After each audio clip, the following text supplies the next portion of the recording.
ભારતમાં ઘટતો જન્મદર ચિંતાનો વિષય।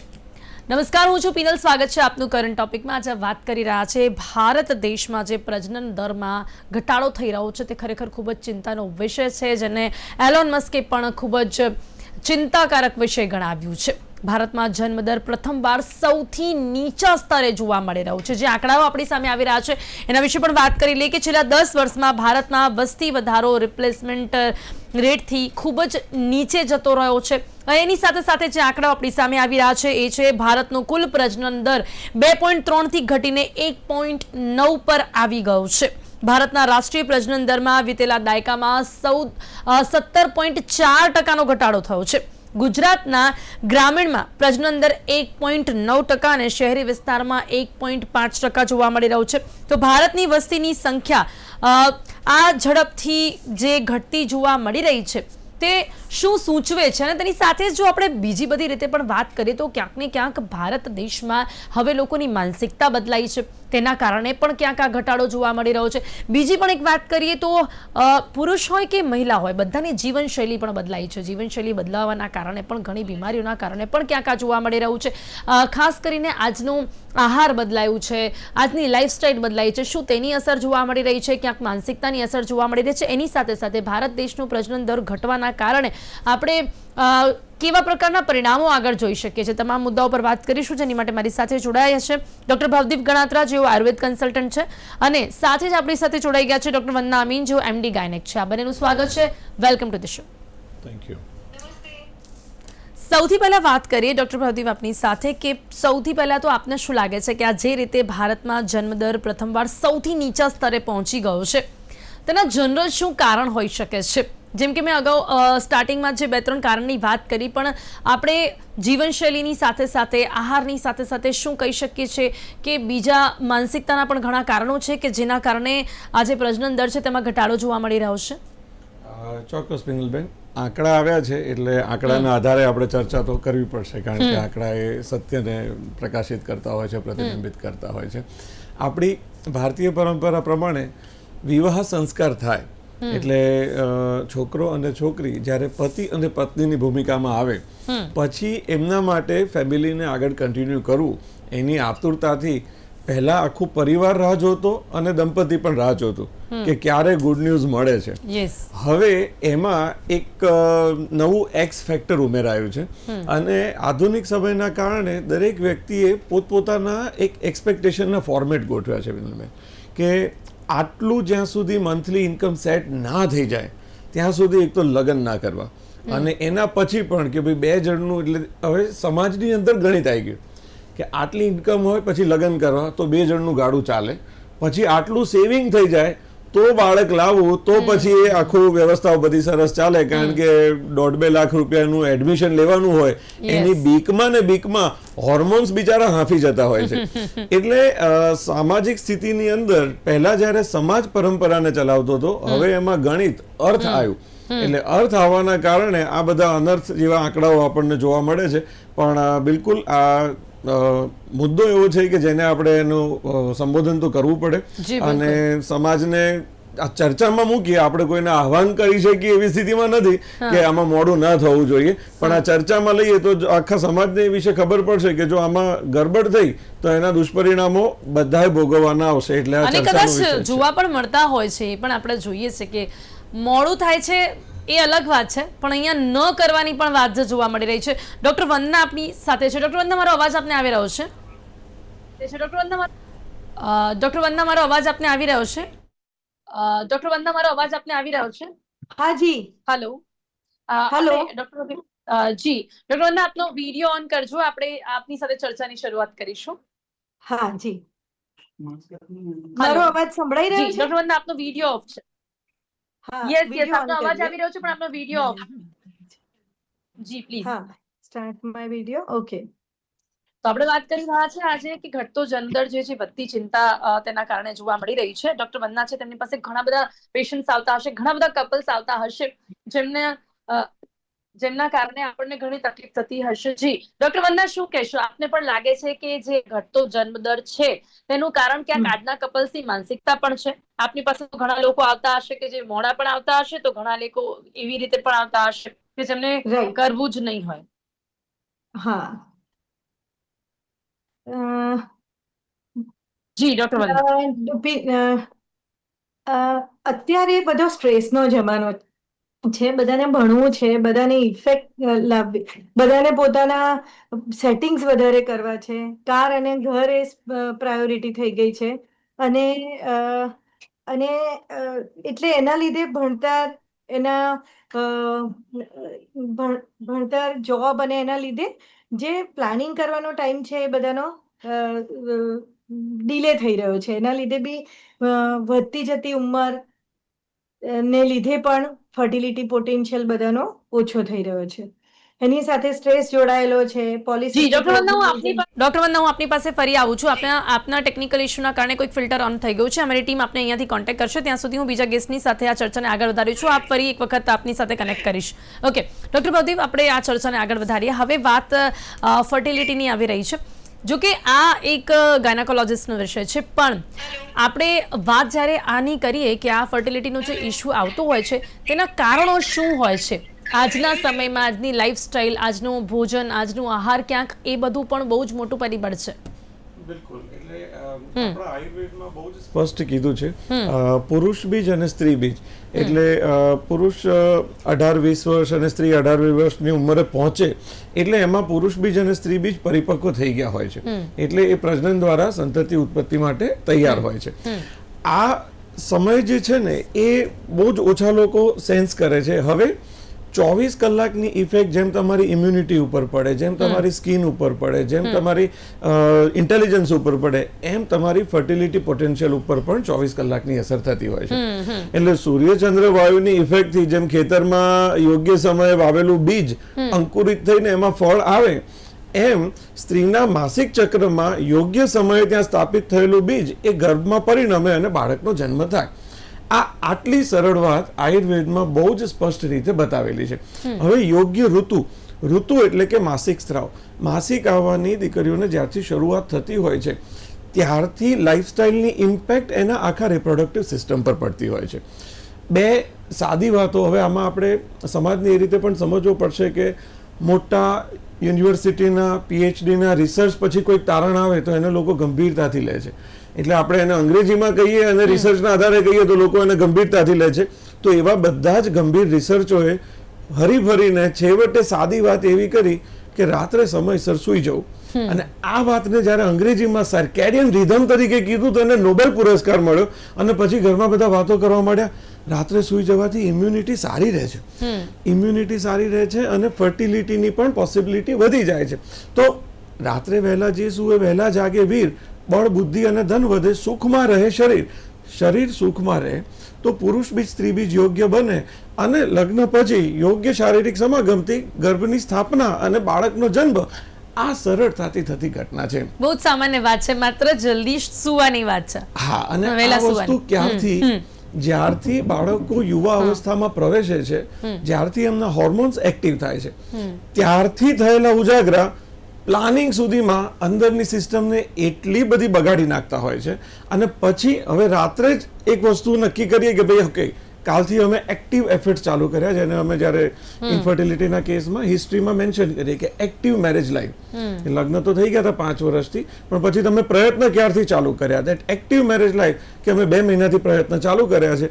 હવે કેટલા વર્ષોની ઇમ્પેક્ટ, અને હવે તમે નક્કી કર્યું કે 2 મહિનામાં અમારે માતાને પિતા બનવાની જર્નીમાં આગળ વધવું છે, તો આનું આગોતરું આયોજન જેટલું કરવામાં આવે ત્યારે આ ચિંતાને આપણે ચોક્કસ ઘટાડી શકીએ. જી બિલકુલ. આ તો ચલો વાત થઈ કે ફર્ટિલિટીમાં ક્યાંક ઇશ્યુ આવે તો. વંદનાબેન, પણ શું વધુ કારણ એ જ હોય છે કે હા ઓકે લોકોને તકલીફ એ પડી જાય છે કે ફર્ટિલિટીમાં ક્યાંક ઇશ્યુઝ આવી જાય છે? પણ મને ફરી સવાલ પૂછવો છે કે કેટલા એવા કપલ્સ આજના સમયમાં છે કે જે લોકો ખરેખર એવું વિચારતા હોય છે કે અત્યારે બાળકો કરવા જ નથી, કરવા હોય તો પણ એક જ બાળક હોવું જોઈએ, પોતાની ફિનાન્શિયલ સિચ્યુએશન અકોર્ડિંગ જ એમને બધું પ્લાનિંગ કરવું હોય છે અને એના કારણે મોડું થઈ જાય છે.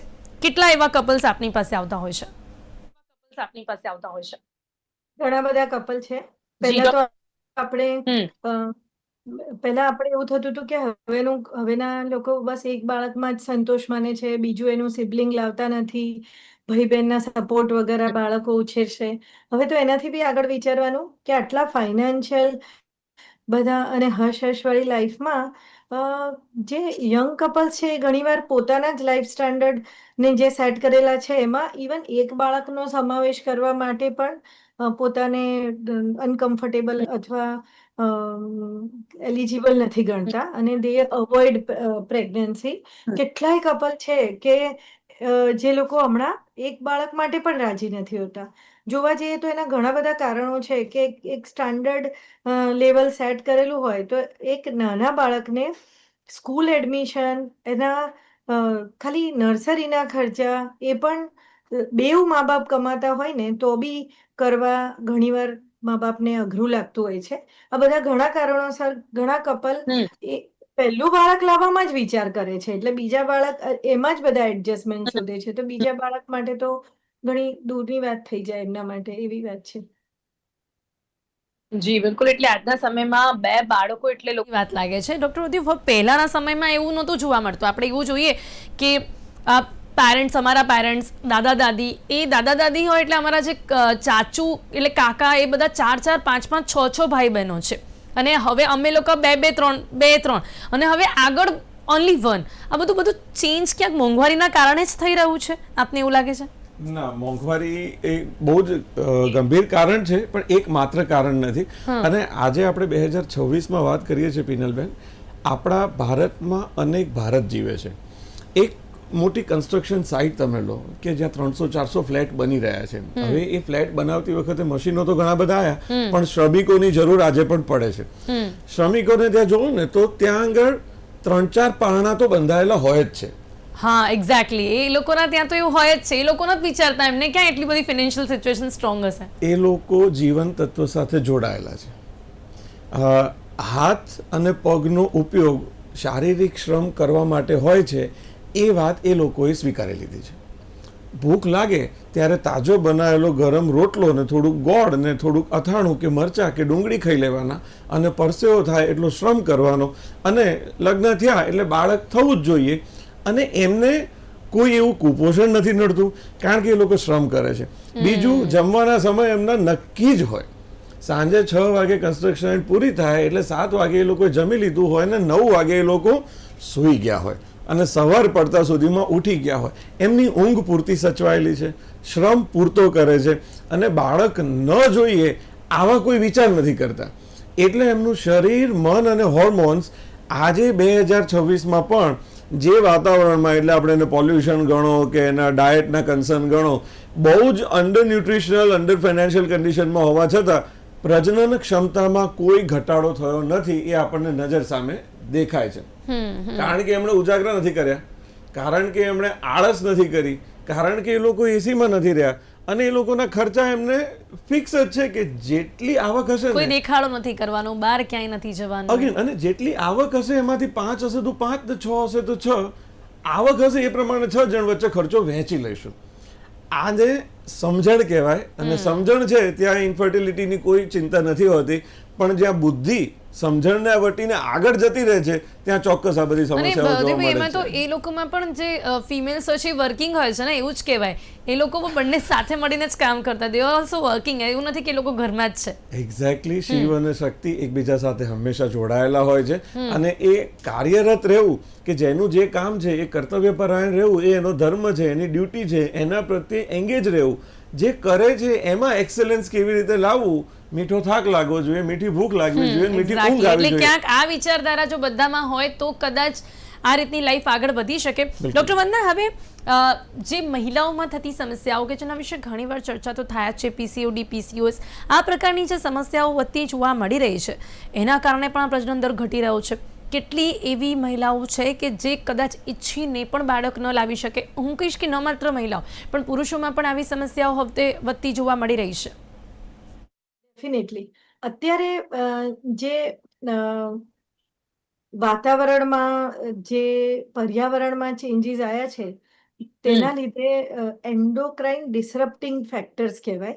એટલે કે તમારા હોર્મોનલ લેવલ્સને જ બેઝિક અસર કરી કાઢે, જેના લીધે અ, દીકરીઓને પોલિસિસ્ટિક ઓવરી અને એન્ડોમેટ્રિયોસિસની બીમારી વધી છે.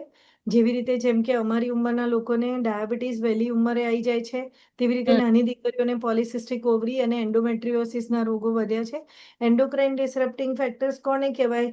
પ્લાસ્ટિક, પોલ્યુશન, પેસ્ટિસાઇડ્સ, ફર્ટિલાઇઝર્સ, આ બધા બેઝિક આપણી હોર્મોનલ એક્સિસ પર અસર કરે છે અને એના લીધે આ ટાઈપના રોગો વધ્યા છે. સ્ટ્રેસ એમાં ઉમેરો કરે છે. ગ્લોબલ વોર્મિંગની બી ઘણી બધી બીજી સાઈડ ઇફેક્ટ ફર્ટિલિટી પર બી છે. આ બધા કારણોસર ઈચ્છવા છતાં પણ પ્રેગ્નન્સી ડીલે થાય, એટલે ફર્ટિલિટીને અસર કરે એવા પ્રોબ્લેમ થઈ રહે છે. અને સ્ટ્રેસ ને બધા જે આપણે ડિસ્કસ કર્યા એ ફેક્ટર્સ તો છે જ છે. પહેલા મેલ્સમાં પણ આ ઇશ્યુ કેટલો જોવા મળી રહ્યો છે? ઘણો બધો. અત્યારે અમે ફર્ટિલિટી સેન્ટર ચલાવીએ છીએ. અમે એક હોસ્પિટલ હતી, ઓવરક્રાઉડેડ પેશન્ટ, તો અમને એવું થયું કે લાવો એક પાર્ટ આપણે સેપરેટ કરીએ.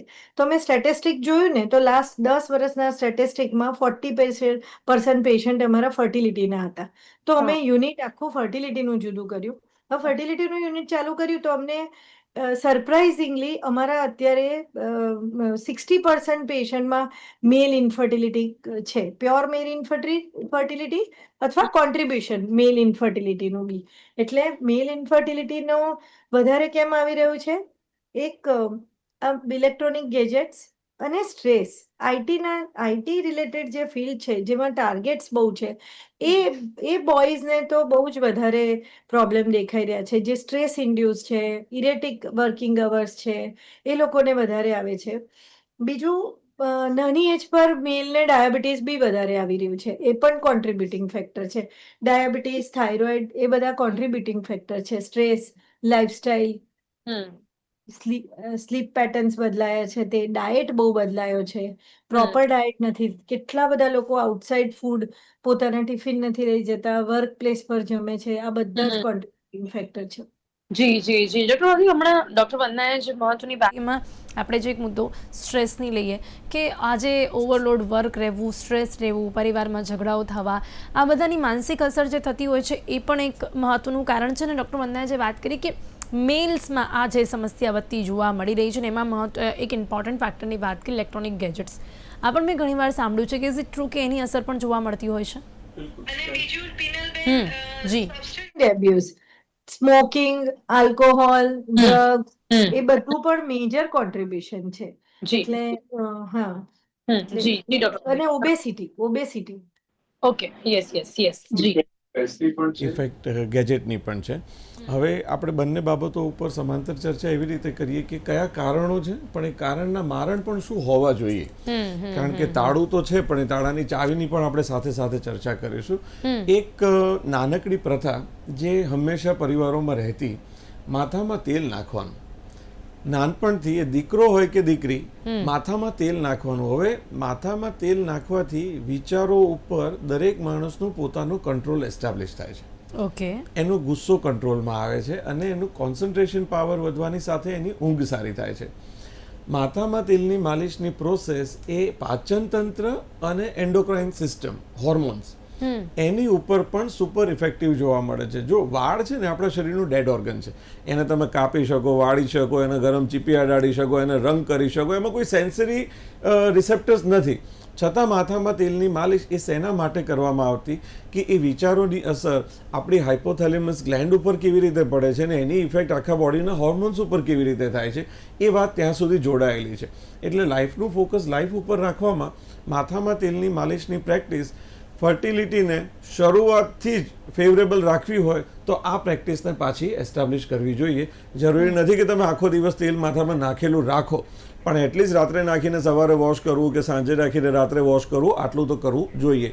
એટલે આ એક એક્સટર્નલ ઓઇલ એપ્લિકેશન. અને બીજું પિનલબેન ઇમ્પોર્ટન્ટ ફેક્ટર છે ઘી. ઘી છે ને એ જઠરાગ્નિને પ્રદીપ્ત કરીને એની એનર્જીને ફૂડમાંથી, બોડી ટિશ્યુ ફૂડમાંથી, મસલ્સ ફૂડમાંથી, બોન્સ અને ફૂડમાંથી પુરુષ બીજ અને સ્ત્રી બીજ બનાવવાની આખી પ્રોસેસને કન્ડક્ટ કરવામાં આપણી આખી સિસ્ટમ જે કામ કરે છે એમાં ઘીનો રોલ બહુ મહત્વનો હોય છે. ઓકે, તો જો ઘણા લોકો તો આજે ડાયટમાં ઘી અવોઇડ કરતા હોય છે તે લોકો. યસ, હવે ઇનફર્ટિલિટીના મારી પાસે જ્યારે 10 કપલ આવે છે ને એમાંથી 5 કપલ તો આવા માઇન્ડસેટથી જ આવતા હોય છે કે ઘી તો અમે ઘણા વખતથી બંધ જ કરી દીધું છે, we are on healthy diet. હવે ડાયટને બોડીનો હિસ્સો બનાવવા માટે જે જઠરાગ્નિનું કામ છે એના માટે ઘીની ભૂમિકા હોય છે, પ્રિફરેબલી ઘેર બનાવેલું ઘી અથવા પરિચિત ગૌશાળામાંથી લીધેલું ભારતીય ગાયનું વલોણાનું ઘી. આનો ઉપયોગ અમે પંચકર્મમાં, એટલે જે લોકોને ફર્ટિલિટી એસ્ટાબ્લિશ કરવી છે, પેરેન્ટ બનવું છે અને એસ્ટાબ્લિશ નથી થઈ રહી, તો ગર્ભ સંસ્કારની પહેલા દેહ શુદ્ધિ અને બીજ શુદ્ધિનું આખું પંચકર્મની પ્રોસેસ હોય છે. એટલે એની અંદર પણ અમે ઘી પીવડાવતા હોઈએ છીએ, વિરેચન પંચકર્મ કરાવીએ, બસ્તી પંચકર્મ કરાવીએ, ત્યારે એની આખી સિસ્ટમના ટિશ્યુમાં જેમ આપણા બોડીની બેઝિક રિક્વાયરમેન્ટ શું છે, carbohydrate, protein, fat, vitamin, mineral ને water. So fat is one of the important component, અને ફેટમાં પણ ઘી અને તેલનું જે ઇમ્પોર્ટન્ટ કોમ્પોનન્ટ છે એ ઓછો હોય છે ત્યારે પણ આ પ્રોબ્લેમ થતા હોય છે. ઓકે, એટલે અહીંયા આટલી નાની નાની વસ્તુઓ ઉપર પણ બહુ ધ્યાન રાખવામાં આવે તો આ સમસ્યાનું નિવારણ આવી શકે છે. પણ લાઈક હવે બીજી બધી રીતે અલગ અલગ રીતે લોકો પોતાની રીતે ડાયટ, પોતાની રીતે ક્યાંક ઓબેસિટીને રિમૂવ કરવાનો ટ્રાય કરતા હોય તો આ બધા ફેક્ટર્સ ક્યાંક બીજી રીતે અસર કરતા હોય છે. ડૉક્ટર વંદના, એ સિવાય મહિલાઓમાં એટલે કે જો તકલીફ કોઈ પણ કપલ્સને થતી હોય છે તો અહીંયા આઈવીએફને એ બધું કેટલું સક્સેસ જોવા મળી રહ્યું છે, કેટલું સફળ જોવા મળી રહ્યું છે? આઈવીએફમાં પણ ઘણી બધી લોકોને ઘણી વખત બહુ બધા ટ્રાયલ્સ પછી પણ સફળતા ના મળે, ક્યારેક એક જ વારમાં મળી જાય. એ પણ આજના સમયમાં ભારત દેશમાં કેટલું સફળ છે? આઈવીએફ તો બહુ બૂમિંગ સાયન્સ છે. એ સાયન્સના બ્લેસિંગ છે ફર્ટિલિટીમાં. દરેક કપલને આઈવીએફ ની જરૂર નથી. અને જો કપલ શરૂઆતથી જ પોતાનું, જેમ આપણે ઘર બનાવવું છે તો આપણે પૈસાનું પ્લાનિંગ રાખીએ, સમયનો અંદાજ રાખીએ, એવી રીતે ફર્ટિલિટીનું પ્લાનિંગ કપલ પહેલેથી રાખે તો, અને પોતાનું ચેક કરી લે કે બેલેન્સ કેટલું છે, એવી રીતે પોતાને એક gynaec checkup, pre conception counselling કરાવી લે અને જોઈ લે કે અમે કેટલું મોડું પ્લાનિંગ કરીએ તો વાંધો આવશે કે નહીં. એ બધું જો કરાવી લે તો આઈવીએફ સુધી પહોંચવાની શક્યતા ઓછી રહે. અને જો સમય જતો જ રહ્યો છે તો આઈવીએફ એકદમ વન્ડરફુલ સાયન્સ છે. આપણને મિરેકલ લાગે એવા રિઝલ્ટ મળતા હોય. અને એમાં આઈવીએફના બહુ જ બધા ડિવિઝન છે, એટલે બહુ મોટો સબ્જેક્ટ છે. પણ આઈવીએફ એક સાયન્સનું બ્લેસિંગ છે. It is a very good simple science. બહુ અટપટી ટ્રીટમેન્ટમાં વર્ષોના વર્ષો બગાડો એના કરતા જ્યારે જરૂર હોય ત્યારે સમયસર આઈવીએફ કરાવવાથી વધારે સારા રિઝલ્ટ મળે. ધારો કે કોઈ કપલને આપણે એવું કહ્યું કે તમારે આઈવીએફ ની જરૂર છે, પછી એક પદ્ધતિસર ઘણી બધી ઓલ્ટરનેટિવ મેડિસિન પર જાય અને સફળતા ના મળે તો ઘણો બધો ટાઈમ વેડફી અને પાછું 5-6 વર્ષે આવે તો એની આખી ટ્રીટમેન્ટ પદ્ધતિ અને સક્સેસ રેટ બદલાઈ જાય. જેમ એને બીજ ઓછા હોય તો આપણે એને થોડો પ્લાનિંગ આપીએ કે આટલો સમય ટ્રાય કરજો, પછી તમે આઈવીએફ માટે ડિસ્કસ કરવા ફરી આવજો. પણ જો એ ટાઈમ જતો રહ્યો છે તો એને પોતાના સ્ત્રીબીજથી પ્રેગ્નન્સી નથી મળતી, અથવા શુક્રાણુ એટલા ડાઉન જાય છે કે એને ફરીથી એટલા સારા મેળવવા મુશ્કેલ પડી જાય, તો એ પ્રેશિયસ ટાઈમ વેસ્ટ કર્યા વગર જો આઈવીએફ કરાવે તો એની સફળતા દર વધારે મળે. ન મળે એવું નહીં, પણ પેલું થર્ડ પાર્ટી ડોનેશન કે એવું ના આવે કે ધારો કે બહુ મોડું કર્યું તો યુટ્રસમાં ફાઇબ્રોઇડ આવી ગયા, કંઈક એન્ડોમેટ્રિયલ પ્રોબ્લેમ આવી ગયા, એજ રિલેટેડ મેટાબોલિક ડિસઓર્ડર, એટલે બેનને ડાયાબિટીસ કે ભાઈને ડાયાબિટીસ ને એવું બધું આવી ગયું, તો એના સક્સેસ રેટ ઓછા થઈ જાય.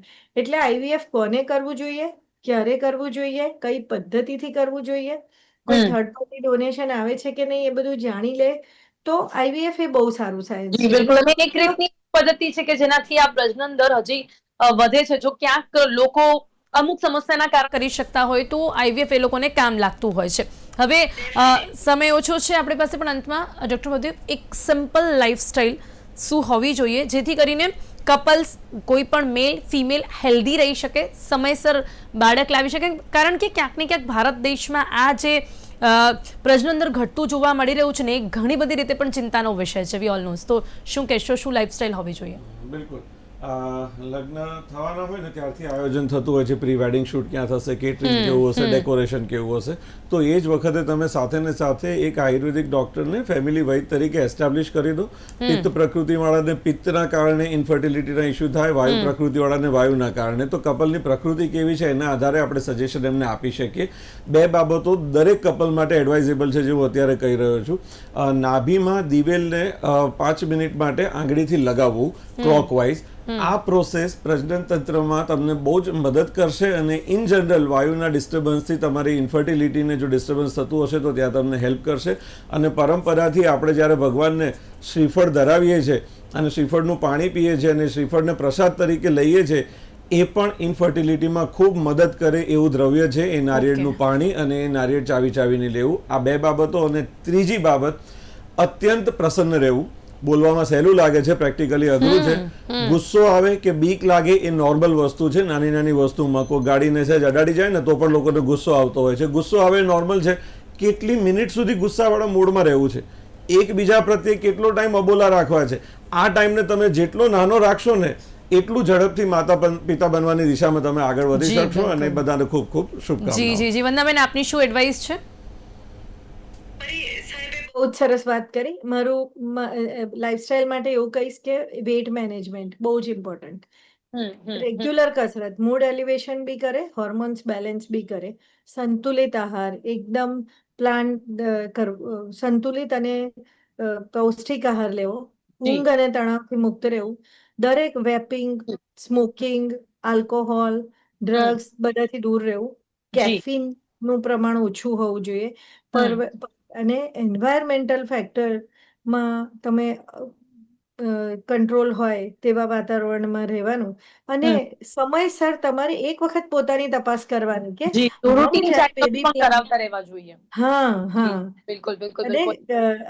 ફર્ટિલિટી માત્ર દવાઓથી નહીં પણ રોજિંદી આદતો અને એમાંના ફેરફારથી ચોક્કસપણે એના રિઝલ્ટ અને પ્રોબ્લેમો રિઝલ્ટ સુધારી શકાય. જો તપાસ થાય અને આપણને ડાયગ્નોસિસ થઈ જાય તો આપણે કોઈ પણ સમસ્યાનું નિવારણ વહેલી તકે લાવી શકીએ. તમે અહીંયા થાય છે ડોક્ટર વંદના, ડોક્ટર ભવદીપ, આપ બંને મારી સાથે ચર્ચામાં જોડાયા તે બદલ આપનો ખૂબ ખૂબ આભાર. Thank you so much.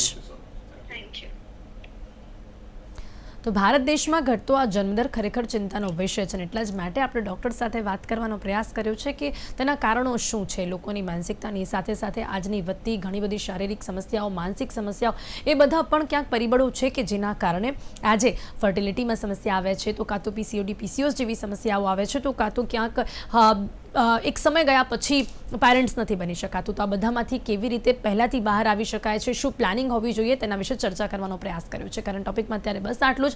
ફરીથી મળીશું નવા વિષયની સાથે. ત્યાં સુધી રજા આપશો. નમસ્કાર.